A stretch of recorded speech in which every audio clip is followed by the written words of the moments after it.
These two very large and, believe me, heavy machines were a product of Columbia. This machine here is a Columbia BC, and this one is a BM. So let me take a look at the BC. This one was introduced a little while later, but they both have a similar type of mechanism. So let's talk about them. This one has the door latches inside the front cover, like some of the earlier 1890s machines. So I have to pull these two levers, take off the lid, and you can see here the machine. Big and beautiful. And look at this reproducer. Oh my God, it's massive. And this thing has a repeater, which is quite unusual. But this machine, this was developed in order to make higher volume machines. And it's a very sophisticated mechanism to do that. And I'll explain it more when we get up close. But this is called a Higham reproducer. And its inventor claimed that it made the machine 16 times louder than it normally would. It was also designed to play the longer 6-inch cylinders, which gave you 3 minutes of recording time. And unfortunately, the machines didn't last very long, and these cylinders never really caught on. Probably because in a few years, you had Edison come out with a 4-minute blue and roll cylinder. So 3 minutes in wax compared to 4 minutes in a much more sturdy cylinder. It just didn't make it. Here's an example of the longer cylinder. This one's in really nice shape, and compared to a regular cylinder. So these would slip on the mandrel like this. But the big thing is this reproducer, which we got to come in close to take a look at. So let me do that right now. Okay, let's take a look at this really complicated and sophisticated mechanism. When the needle's vibrating, you can see the needle there, it pulls on this rubber shoe, or actually it's vulcanite shoe.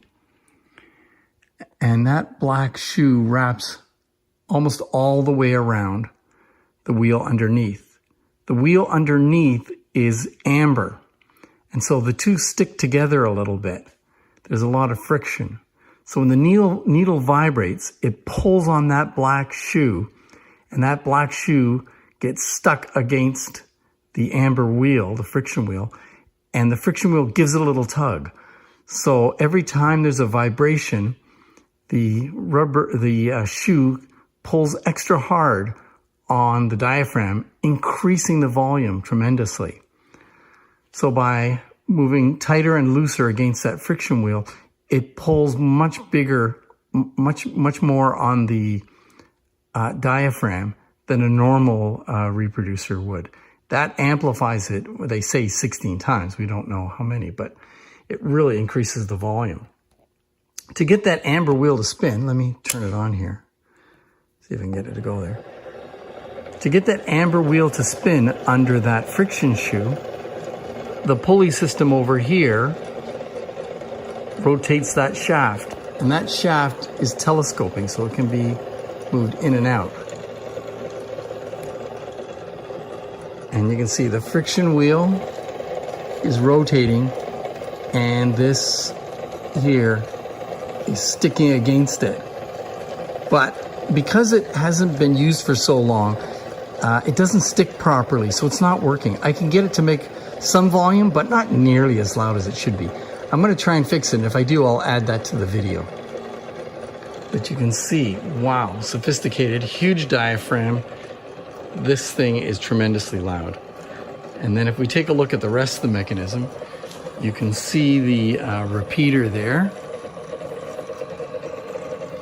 You can see the large 6-inch mandrel. And it's not too bad noise-wise because the gears are mostly fully encased.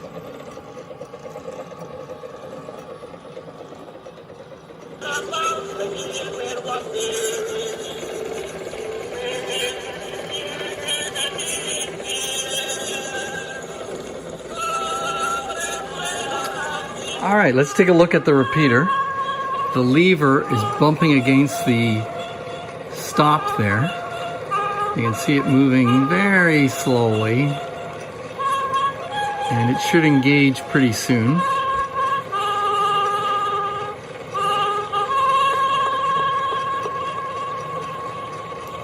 And here we go. Oh, is it gonna go? Oh, there it goes.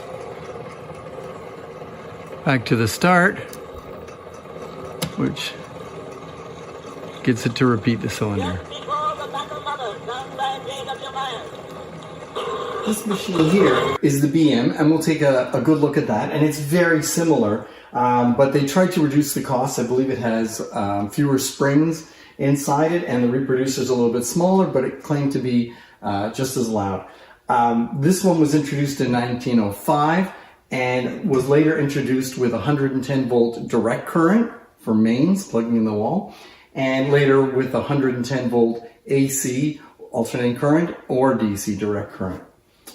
These machines didn't catch on, possibly because they are really loud. I mean, I wish I could demonstrate it, because the mechanism hasn't been working for a while, and I might try and get it fixed and see if we can get a demonstration going.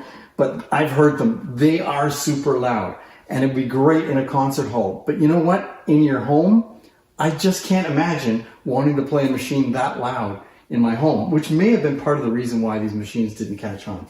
So let's take a look at the BM version. Here's a close-up of the BM. You can see it looks pretty much the same. The gears look a little different, so the mechanism is slightly different. There's the 6-inch mandrel. It's got holes to bring oil into the mechanism without taking the mechanism off the case or lifting the case up. That makes it convenient. Really nice machine, but probably too loud and too big to catch on.